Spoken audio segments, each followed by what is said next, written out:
Is your small business growing?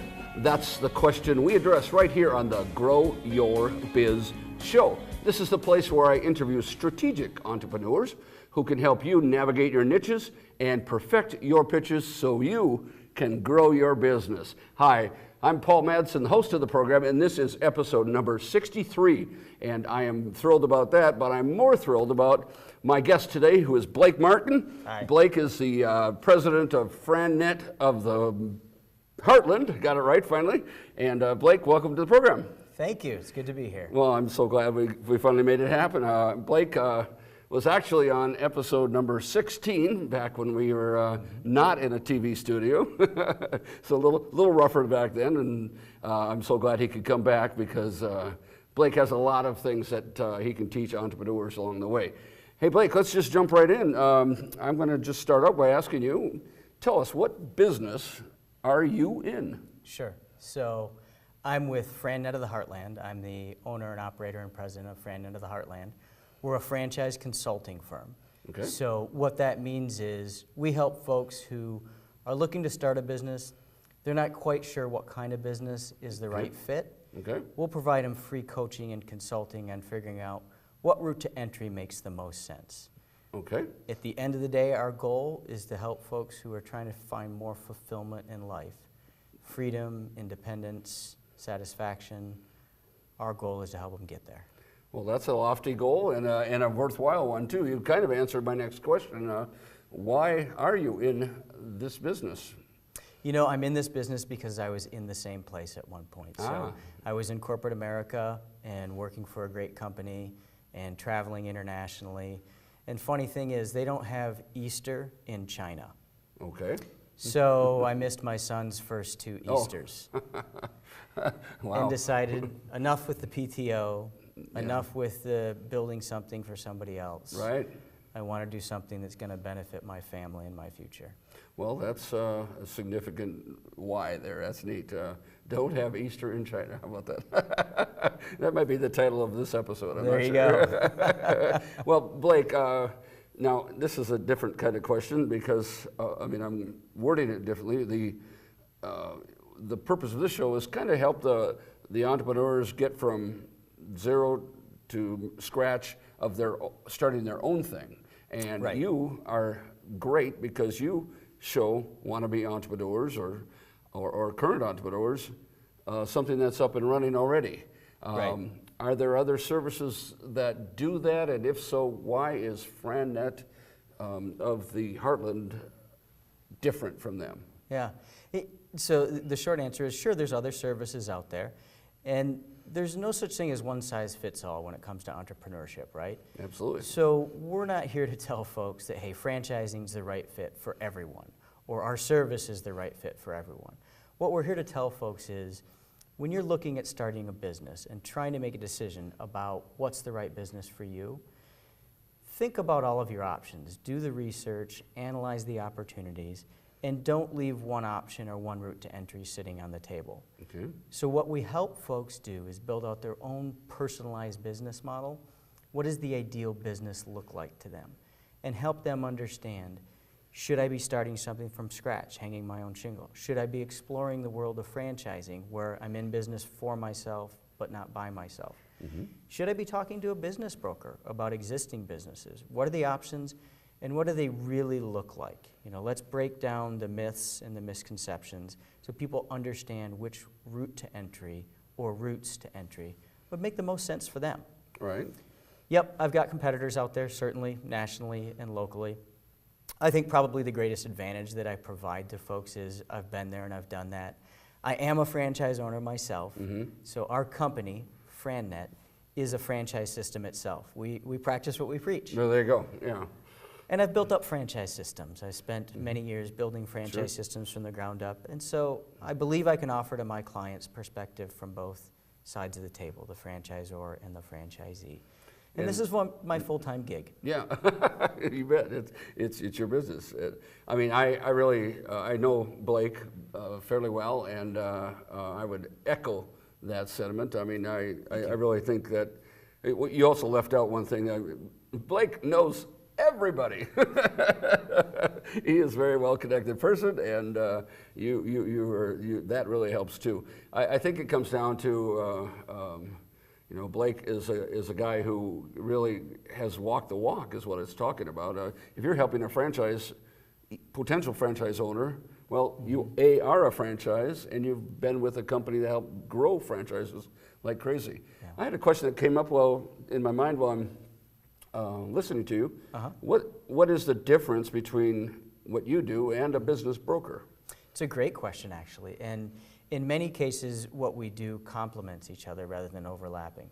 So in the business brokerage world, in the true business brokerage, those are folks that are helping individuals who want to either buy or sell an existing business. An existing business is always that's already up and open and operating, and they're ready to be done with that business, or they're looking to find one that's already operating. Okay.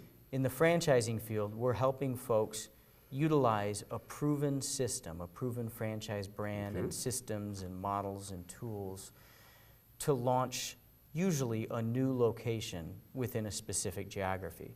So somebody that wants to join a franchise system out of Chicago, and that franchise company is looking for a new Omaha office or Omaha store. That new franchise owner, that new franchisee, would be starting a new location within that proven model. Well, and I think you said the key word, and that's proven. I mean, I work with people, help a lot of solopreneurs actually, who are just starting their own shingle, and they will want a lifestyle business always, and work it out of their home kind of thing. I help them posture themselves, get navigate their niches and perfect their pitches and all that. But what you offer is a pathway to a proven thing. Right. And I like that. I hadn't thought of that maybe there's a franchise, I'm sure there is franchises out there that don't have a presence in Omaha, and maybe someone you can introduce them to, both sides. Right.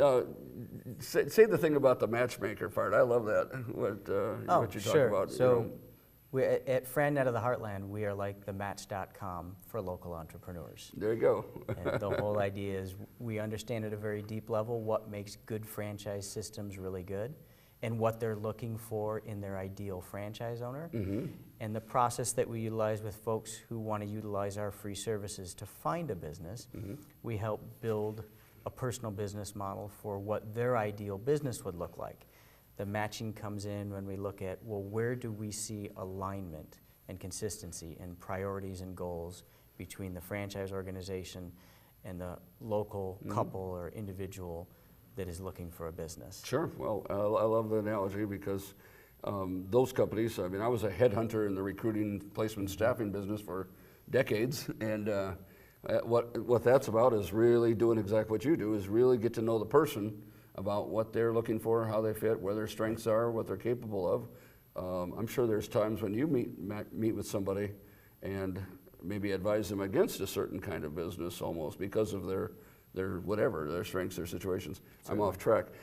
As a headhunter, I really get to know them, and then I obviously get to know the client on the other end, the company that is going to potentially hire this person. And you do that. I want to have you emphasize one other part. You do that. You do all this consultation. What's the F word? Free. Tell us about that. Yeah. So it's not that we're a charity, at least no. But yes, the service is free to the individual that's looking for a business. And that's because our business model looks a lot like an executive recruiter for business owners. Perfect, yeah. So we team up with, nearly 200 franchise organizations, the best of the best, who value what we provide to them, which is helping them to find, recruit, and qualify folks who'd be a good match for their system. Okay. And when that match.com part works appropriately and they decide to get into business together, the franchise company will pay a finder's fee to FranNet. Right. And that just eliminates the barrier of cost for the local individual that wants to work with me. Well, I just think that's important for people to know. Like, oh, I don't want to go to Blake and pay him a bunch of money to I can find my own franchise. Well, absolutely opposite. Better to go to you because you can screen out all those bad dates. and Exactly. away you go with helping them to do so. So I'm a corporate guy or gal, and I worked 25, 30 years in XYZ Corporation, kicked in heavily in my 401ks, got a little profit sharing from the companies, and when I retire, I have a couple of pennies stashed away. Yeah. I wonder, well, what's next? I'm only 55 years old, and I certainly don't want to quit. But I don't want to start something from the ground up. You know, I've worked for a major corporation, don't really know how to do that. Right. What do I do? What can I, you know, is that kind of the person you're shooting at sometimes? Yeah. It's a very good description of the type of folks that typically come to me. They're not often folks who are saying, well, I got to get a franchise, or I want that franchise. It's more about thinking about doing something on my own. I feel like I have the experience for it, and I'm trying to explore all of my options and opportunities. And that's where we come in. Let's talk a little bit about what's important to you. What do you want to do as the owner of the business? Okay. What is it that you're trying to achieve with this, and what are your priorities? And that allows us to build out that customized personal business model. Have you ever kind of discouraged someone from? Absolutely. You know? Absolutely. You know, again, there's no one size fits all. Yeah. And for a lot, that individual who says, I want to make all my own decisions, that's why I'm starting a business, you know, I don't need advice or input from other people, they're probably not a good match for the franchising field, because there are rules of engagement. Not every franchise is as prescriptive as a McDonald's. Right. But there's rules of engagement. It needs to be somebody who values the whole being greater than the sum of its parts. And that makes good sense, because don't start jump into a franchise if you're a total independent thinker, right? Yeah, exactly. I saw and I don't know if you did the movie Founder. Oh yeah, which is about the starting of, not the start of McDonald's, but the spreading out of McDonald's. And when Ray Kroc started duplicating it, and he sold some franchises to his buddies. Some of them were starting to sell tacos and ice cream and other things. Diminishing the brand. Yes, he goes around to these other stores and like, what are you doing here? So I think there's a lot of tweaking that had to be done in those kinds of things. So a person, that doesn't have to be a lockstep person, it's a person who wants to start a business, obviously, so they're not a job-related person. They just want to start. I mean, franchise is a business, and so I mean, what are the benefits of?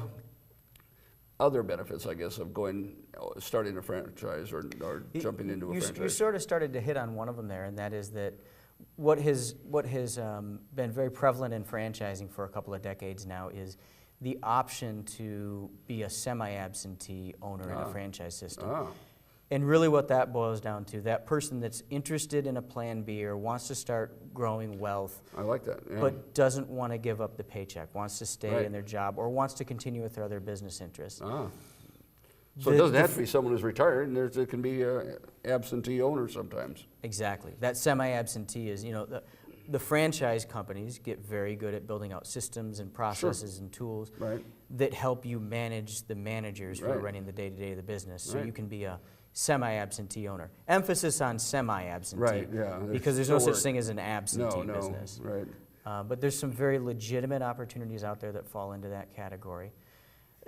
Of course, another benefit is just the security of the franchising field. And statistically speaking, in all categories of business, franchises, small business, locally owned franchises are more likely to make it than independently owned and operated. Learn from somebody else's mistakes. Yeah, I mean, McDonald's, not that there's too many of those franchises available, is what, 50, 60, 70 years old or something like that. And so hopefully getting some of the bugs worked out. Well, that brings us to perhaps your story. Tell us about what you did before FriendNet. Yeah, sure. So I worked for and helped build up two separate home care companies, which is what got me into franchising. So the first was a startup home care company that we then decided to franchise. It was based in Michigan, called Comfort Care Senior Services. Still out there today. And they have locations all over the world. And then I got recruited here to Omaha, Nebraska to be. Omaha. Yeah, old Omaha. From Michigan, no Yeah. Why'd you do that? I was that guy that literally had never stepped foot in Omaha till I got off the plane for that first interview. Wow, here you are. And there I was. It wasn't corn and it wasn't flat. Yeah, exactly. Yeah, and I of course, fell in love with the people here in the Heartland area. So, But They recruited you as to do what for them? To help build up the franchise system, so to add value adds and systems and processes that would help the franchise owners become more profitable and lower costs and gain more business. And it was at a time when that industry was really starting to come into its own. So got some great opportunities and had some fun interactions and learned a whole lot about not just building a business from 0 to $1 million, but $1 million to $5 million. And right. Yeah. Wow. Fell in love with the franchising industry as a bet. result. How many locations did they have when you started versus when you left? Oh, I think we're somewhere south of 40 locations in the United States when I started. And when I left, we'd opened up in 9 countries, and we're getting close to 600 locations. Wow. Yeah, so it was a whole different ball of wax by that time. So that's a sales pitch in and of itself. I mean, if you're looking to understand franchising and consider franchising, this guy has seen all sides of it. He runs his own franchise, but to go from 40 to, and it wasn't your company, but you were pretty involved, pretty hardworking, right? Yeah. And to 600 in several countries, that's amazing. I didn't realize that you worked that hard. Yeah, well, we had a great team. Yeah, well, that makes sense. That's are they still around, based in Omaha? Oh yeah, their global headquarters is in Exarban Village, and still churning away. Churning away. Yeah. And you thought the time was right for the no Easter in China, and so the time was right for you to make the jump. Along the way, both working as developing these companies and owning your own business now, tell us about some of the speed bumps you've hit and perhaps what you've learned from that. Well, all in 5 minutes. I've hit many of them for certain, and I would say to the audience out there, you're going to make mistakes, and it's all about teaming up with advisors and coaches and mentors who can help you avoid those catastrophic mistakes. So by way of example, being completely honest with yourself. Lots of folks, like myself in the early days, got really excited about the widget, the product or the service itself, and forgot to pay really close attention to what it is that I wanted the business to do for me and what I wanted my role to be as the owner of the business. Okay. And when I started being more honest with myself about what is it that I do want to do and what is it that I'd rather hire somebody to do. Right. And put a laser focus and continue to revisit what is it that I want this business to achieve for me and for my family. Right.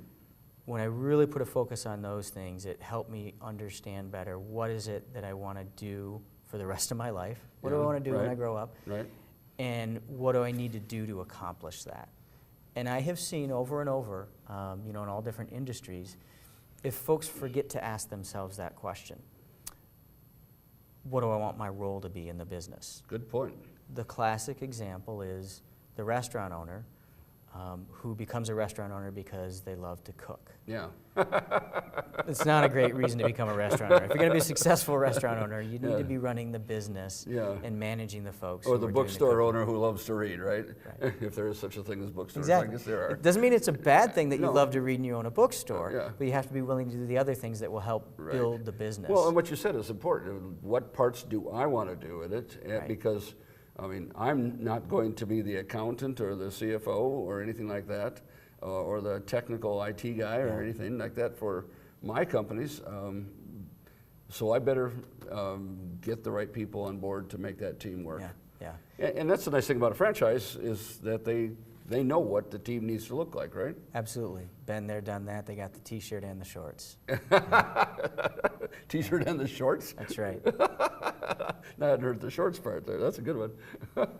Well, as we kind of wrap up here, tell us what, and you kind of already did, what advice you might have for, in your case, since you've started a business, for people who wanted to start their own shingle, their own solopreneur thing, and for someone, obviously considering a franchise as well. Yeah. Well, and I'll give some non-traditional advice to the folks out there. Perfect. One piece of that would be get ready to work harder than you've ever worked. And that's why it's really important that you think about doing something as an owner of a business that you will enjoy doing, something that you will get true fulfillment out of. Even if that fulfillment is what you're building for yourself and your family. There's no shame in being a little introspective and being a little selfish about it, because the successful businesses are those who are owned by folks that not only love what they're doing, but love what it's doing for them, what it's doing for their family and for their future. So focus on getting ready to outwork all of your competition. And then focus on the skills and the experiences that you feel could lend most beneficially to the business you're in. Lastly, I would say, leave no stone unturned. Explore all the different options and opportunities for getting into business ownership. And if that means it's going to take you a little bit more time to find the right business, that's okay, because it's one of the biggest decisions you're going to make in your life. Yeah. Sage advice. I think it's all great, and it's all Thank you. very on par. And coming from a guy who's seen all sides of the business world, and I think it's just go rewind that, listen to it again. It's good stuff. Blake, you have some events coming up through your organization. Tell us about that. So we have a celebration of entrepreneurship on December 7th from 4 to 6:30 p.m. down at a local hotbed of entrepreneurial spirit, which is the Hot Shops Art Center down just by TD Ameritrade Stadium. So December 7th, 4 to 6:30 p.m., we're having a celebration of entrepreneurship and fundraiser. The fundraiser is benefiting. It's not required that you donate to attend this, but it is for optional donations. That's the word that I was trying to spit out here, for Chariots for Hope, chariotsforhope.org. Chariots for Hope. Is that the people that give away cars That's right. to people who need transportation? Yeah. For people who have earned them. Exactly. Yeah, oh, good, okay. Yeah, so it's a fundraiser. We're going to have some inspiring presenters, like Mayor David Black from Papillion, and some fun giveaways. And most of all, it's a celebration of entrepreneurship, a great networking opportunity for folks that are looking to get into business ownership or expand their business ownership. And and how do I register for that? Where do I find it? You can go to eventbrite.com and just search FranNet Celebration at eventbrite.com. We do ask that people register because we've got to make sure we have enough food and refreshments. And are you going with the killer food again this year? Yes, we are. Oh my gosh, I went to this event last year, and you go to these charitable events sometimes, and they say light finger food or whatever, and it's there, and you nibble and you're fine, and the focus is on the conversation, right, and the networking and the presentation.